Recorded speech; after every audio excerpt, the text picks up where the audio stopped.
এখন যেহেতু উইন্টার সেহেতু কিন্তু আমাদের স্কিনটাকে প্রপার টেক কেয়ার করাটা সব থেকে বেশি দরকার। এটা হচ্ছে সকালে আমি ফেস ওয়াশ দিয়ে স্কিনটাকে ক্লিন করে দেন চলে আসছি। আর আমার স্কিনের স্পট গুলো আগের থেকে যথেষ্ট হালকা হয়েছে। আর সকালে উঠে আপনারা ফেস ওয়াশ সাবান যেটাই ব্যবহার করেন না কেন সেটা দিয়ে স্কিনটাকে ওয়াশ করার পরে দেন অবশ্যই একটা ময়শ্চারাইজার ইউজ করবেন। ময়শ্চারাইজার ইউজ না করলে স্কিনটা অনেক ড্রাই হয়ে থাকে। ময়শ্চারাইজার ইউজ না করলে স্কিন থেকে চামড়া উঠে যাবে, স্কিনটা অনেক সময় ফেটে যায়, যার কারণে অবশ্যই সকালে উঠে একটা ময়শ্চারাইজার ইউজ করতে হবে। এটা আমি সবসময় ব্যবহার করি। এই ময়শ্চারাইজারটা আমার কাছে অনেক ভালো লাগে। বাজেট ফ্রেন্ডলি এই ময়শ্চারাইজারটা সব থেকে বেস্ট বলে আমার মনে হয়। এটা আমি সবসময় ব্যবহার করি। মেকআপ করার আগে যে ময়শ্চারাইজারটা ব্যবহার করতে হয় সেই ক্ষেত্রেও কিন্তু আমি এই ময়শ্চারাইজারটা ব্যবহার করি। এটা আপনারা সব সময় ব্যবহার করতে পারবেন। এটা পরিমাণেও খুব কম লাগে, খুব কম পরিমাণেই লাগে। এটা ইউজ করার পরে 2-3 মিনিট ওয়েট করতে হবে। আর এর মধ্যে আমি জাস্ট লিপস্টিক এই লিপ জেলটা ইউজ করছি। এই লিপ জেলটা আমার অনেক পছন্দের, এটা আমি সবসময় ব্যবহার করি। উইন্টারে যে কোনো একটা কিছু লিপে ইউজ করতে হয়, সেক্ষেত্রে আমি এটা ব্যবহার করি। এটা অনেক ভালো, এটা আমার অনেক পছন্দের একটা প্রোডাক্ট।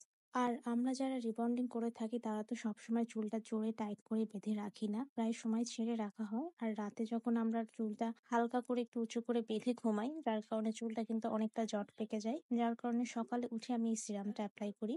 পারলে আপনারা রাতে ঘুমানোর আগেও সিরামটা অ্যাপ্লাই করতে পারেন, তাহলে আপনাদের চুলটা জট পাকাবে না। আমি রাতে তেমন একটা ব্যবহার করি না, যার কারণে সকালে উঠে দেন আমি এই সিরামটা অ্যাপ্লাই করছি। এটা আমার ফেভারিট একটা সিরাম। আর এই সিরামটা পরিমাণে খুবই কম লাগে, আর এটা ব্যবহার করার পরে চুলটা অনেকটা সফট হয়ে যায়।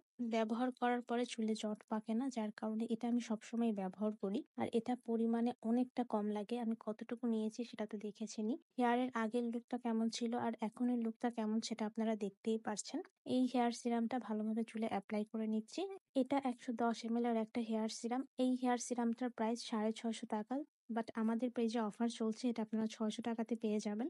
110 ml এর একটা সিরাম, এটা আপনাদের অনেক দিন পর্যন্ত যাবে। আর আমার হাতে যতটুকু ছিল ততটুকু জাস্ট আমি একটু হাতে মেখে নিলাম। দেন আমি এখন সানস্ক্রিন ব্যবহার করব।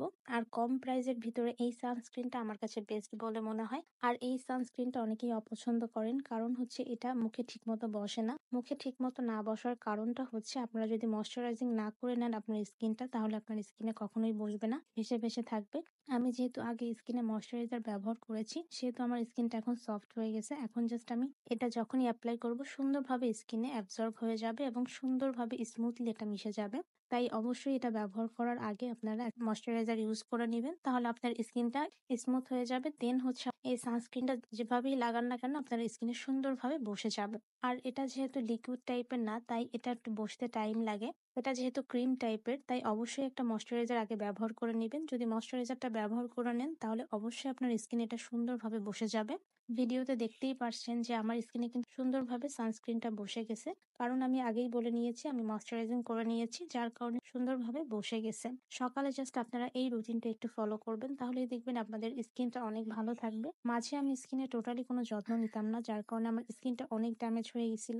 দেন এখন একটা রুটিন মেনটেন করি, যার কারণে স্কিনটা আগের থেকে অনেকটা ভালো হয়ে গেছে। আর সকালে জাস্ট এই রুটিনটুকুই আপনারা মেনটেন করবেন, একটা ময়শ্চারাইজার আর একটা সানস্ক্রিন। যেহেতু এখন বাইরে যাব যার কারণে রোদ থাকবে, এজন্য সানস্ক্রিনটা ব্যবহার করলাম। এটা হচ্ছে আমার মর্নিং স্কিন কেয়ার রুটিন। আর এই প্রোডাক্টগুলো দিয়ে জাস্ট আমি মর্নিং স্কিন কেয়ারটা করে থাকি।